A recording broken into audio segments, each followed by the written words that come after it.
سوال ہے کہ خواب میں نبی کریم صلی اللہ علیہ وآلہ وسلم کی زیارت ممکن ہے؟ جواب جی ہاں، صحیح حدیث کے مطابق شیطان نبی پاک صلی اللہ علیہ وآلہ وسلم کی شکل اختیار نہیں کر سکتا، تو جو خواب میں آپ صلی اللہ علیہ وآلہ وسلم کو دیکھتا ہے تو وہ حقیقت میں دیکھتا ہے۔ سوال ہے کہ ہر بدعا قبول ہوتی ہے؟ جواب نہیں، اگر مظلوم کی بدعا ہو تو وہ فوراً قبول ہوتی ہے، لیکن ہر بدعا قبول نہیں ہوتی کیونکہ اللہ تعالیٰ سب سے بہتر انصاف کرنے والا ہے۔ سوال ہے اگر کسی کو لگے کہ وہ جادو کا شکار ہے تو کیا کرے؟ جواب روزانہ سورۃ بقرہ کی تلاوت کرے، نماز کی پابندی کرے اور پانی پر سورۃ فلق اور سورۃ ناس دم کر کر پئیں۔ سوال ہے اگر قسمت بار بار آزمائش میں ڈالے تو کیا کرے؟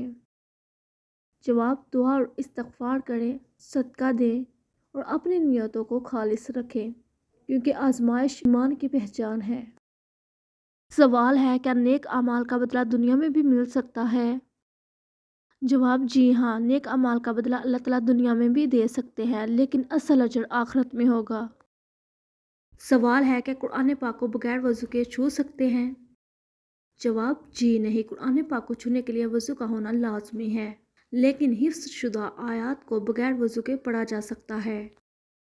سوال ہے کیا نماز کے دوران آنکھیں بند کرنا جائز ہے؟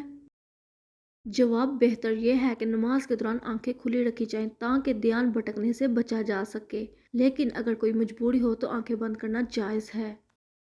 سوال ہے کیا حسد واقعی انسانی زندگی کو برباد کر سکتا ہے؟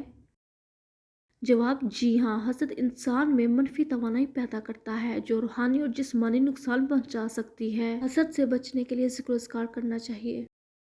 سوال ہے اگر کوئی آپ سے حسد کرتا ہو تو کیا کرنا چاہیے؟ جواب اس سے کم تعلق رکھیں اور سورۃ فلق اور سورۃ ناس پڑھیں اور اپنے معاملات ظاہر نہ کریں۔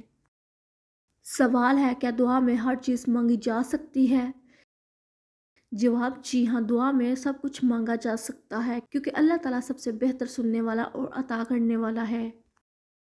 سوال ہے کیا مردوں کو سونے کی انگوٹھی پہنانا جائز ہے؟ جواب نہیں، اسلام میں مردوں کو سونا پہننا منع ہے۔ سوال ہے کیا خواب میں سانپ دیکھنا کسی بری چیز کی علامت ہے؟ جواب جی ہاں، خواب میں سانپ دیکھنا اکثر دشمن یا روحانی پریشانی کی علامت سمجھا جاتا ہے، اس کے لیے ذکر و اذکار کریں اور صدقہ دیں۔ سوال ہے حضرت علی رضی اللہ تعالیٰ عنہ کے والد کا نام کیا تھا؟ جواب حضرت ابو طالب رضی اللہ تعالیٰ عنہ۔ سوال ہے حضرت محمد صلی اللہ علیہ وآلہ وسلم نے کس چیز کو کھانے سے پہلے ہاتھ دھونے کا حکم دیا ہے؟ جواب آپ صلی اللہ علیہ وآلہ وسلم نے سبزی اور پھل کھانے سے پہلے ہاتھ دھونے کا حکم دیا ہے۔ سوال ہے اگر جسم کے کسی حصے میں درد ہو تو کیا کرنا چاہیے؟ جواب اللہ تعالیٰ سے دعا اور توبہ کرنی چاہیے۔ سوال ہے وہ کون سا جانور ہے جسے حضرت عزیر علیہ السلام کی کشتی میں جانے سے منع کیا گیا تھا؟ جواب کتا وہ جانور ہے جسے حضرت عزیر علیہ السلام کی کشتی میں لے جانے سے منع کیا گیا تھا۔ سوال ہے کہ آپ جانتے ہیں کہ پہلا خطبہ حضرت محمد صلی اللہ علیہ وآلہ وسلم نے کس جگہ دیا تھا؟ جواب کوہ صفا پہاڑی پر۔ سوال ہے نماز کے اندر کتنے نبیوں کا نام آیا ہے؟